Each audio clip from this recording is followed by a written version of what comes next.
শুভ পয়লা বৈশাখ। আজকে সকালটা ঠিক কিছুটা এরকমভাবে শুরু হলো। আজকে আমি সকালবেলা ফড়িংকে নিয়ে ছাদে চলে এসেছি। সকাল সকাল এই মুক্ত আকাশ দেখতে কার না ভালো লাগে। এই যে এতগুলো পাখি এরকমভাবে উড়ে যাচ্ছে, কতটাই না সুন্দর লাগে। চতুর্দিকে এই কংক্রিটের দেয়ালগুলো দেখে দেখে সত্যিই আমরা ডেলি বোধহয় খুবই ক্লান্ত। কিন্তু তার মধ্যে যখন এই সকালবেলা আমি ফড়িংকে নিয়ে ছাদে আসি কিছুক্ষণের জন্য, সত্যি মনটা ভালো হয়ে যায়। আর স্পেশালি যখন এই পাখিগুলোকে দেখি, এখন তো তবুও আকাশে একটু কম দেখা যাচ্ছে, কিন্তু এখানে প্রচুর পায়রা আছে। আমি দেখাচ্ছি, এখানে যখন ঝাঁক বেঁধে পায়রা ওড়ে তখন দেখতে ভারী সুন্দর লাগে। যাই হোক, এখন এই ফড়িংকে নিয়ে নিচে যাওয়ার পরে এরপরে শুরু হবে নিত্যদিনের যাত্রা। যদিও আজকে রবিবার, কিন্তু রোববার হলেও বাড়িতে কাজ কম থাকে না। তো এবার নিচে যাওয়া যাক, আর নিচে গিয়ে এবার পুরো দিনের যাত্রাটা শুরু করা যাক।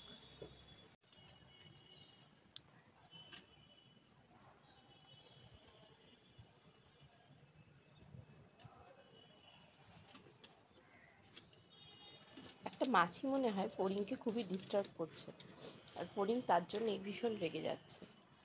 এই যে মাছিটা দেখতে পেয়েছি আমি, আর মাছিটা খালি ফড়িংয়ের দিকে দৌড়াচ্ছে। বছরের প্রথম দিনেই গৃহপ্রবেশে দেওয়া চাদরটা আমি পাতলাম। এটা মায়ের ওখানে তেঘরিয়ায় এক কাকু আমাকে এটা গিফট করেছিল। চাদরটা খুবই সুন্দর, আর দেখো বিছানায় পেতেও কি সুন্দর লাগছে। এই পর্দাগুলোও একটু টাঙিয়ে নিলাম আজকে। বাড়িতে তো থাকতে পারি না, ম্যাক্সিমাম সময় অফিস, তো সময়ই পাই না। আর এই ঘড়িটাও আমাকে গৃহপ্রবেশে এক দিদি গিফট করেছিল। কি সুন্দর না বলো ঘড়িটা? তোমরাও কিন্তু কমেন্ট করে অবশ্যই জানিও যে ঘড়িটা দেখতে কেমন লাগছে। জন্টিরই এক পরিচিতি দিদি মৌহাদি বলে, তিনি এই ঘড়িটা গিফট করেছিলেন, অপূর্ব ঘড়িটা। আর তার সাথে এই পাশে এই পেলমেটগুলো ছিল, যে পেলমেটে আমার কিছু স্মৃতি সাজানো আছে। আর এইখানে এই রাধাকৃষ্ণর যে ছবিটা দেখছো, এটাও এক মানে এক ডক্টর, জন্টির পরিচিতি, তিনি গৃহপ্রবেশে এই ছবিটা গিফট করেছিলেন। এই ছবিটাও খুবই সুন্দর।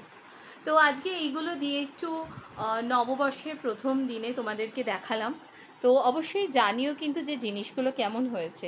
গৃহপ্রবেশের বাকি উপহারগুলো দেখানো বাকি আছে, সেগুলো সময় পেলে নিশ্চয়ই দেখা। পয়লা বৈশাখ উপলক্ষে আমার গোপালও একদম নতুন সেজে ফেলেছে। এটা গোপালের নতুন জামা পয়লা বৈশাখের।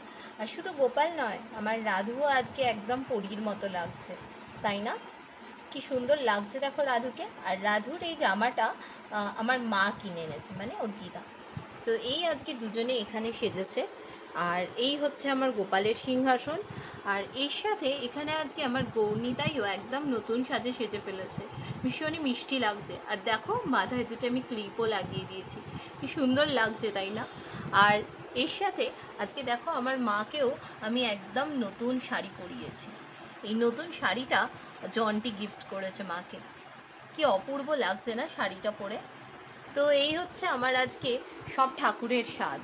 তো সব ঠাকুরকে আজকে মালা পরিয়ে নতুন বছর উপলক্ষে আজকে ফুলমালা দিয়ে পুজো করেছি। তো এবার আমি ঠাকুরকে খেতে দিয়ে দেবো, খেতে দিয়ে দিলে আমার পুজো আজকে কমপ্লিট হয়ে যাবে।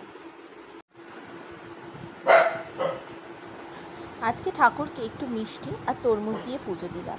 এবছরে একদমই ভালো তরমুজ আমি ঠাকুরকে দিতে পারিনি, সেজন্যই অপেক্ষায় ছিলাম কখন একটু ভালো তরমুজ পাবো আর এনে গোপাল জগন্নাথদেব আর মাকে দেবো। তো যাই হোক, কালকে একটু ভালো তরমুজ দেখতে পেয়ে কিনে নিয়ে এসে আজকে এই তরমুজ আর মিষ্টি দিয়ে ঠাকুরকে পুজো দিলাম। এই ঝাড় বাঁধা, এটা নাকি খুবই শুভ। আর এদিকে তো ফড়িং চিৎকার করেই যাচ্ছে, তোমরা আমার গলার সাথে ফড়িংয়ের গলাও পাবে। তো যাই হোক, কালকে তুলসী মাকে আমি এই সুন্দর শাড়িটা পরিয়ে বৈশাখ মাসে এই ঝাড়টা তুলসী গাছে বেঁধেছিলাম।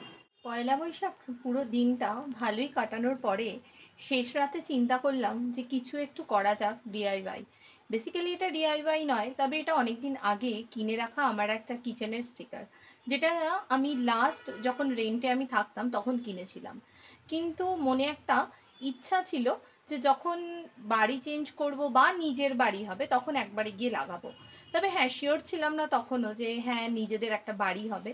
কিন্তু এটা আমার নিজের রান্নাঘর, সম্পূর্ণ নিজের, যেখানে আমি মন খুলে সব কিছুভাবে যা কিছু হোক আমি স্টিকার লাগাতে পারি বা সাজাতে পারি রান্নাঘরটাকে। তো যাই হোক, মেয়েদের জন্য রান্নাঘর একটা খুবই মানে নিজের জায়গা।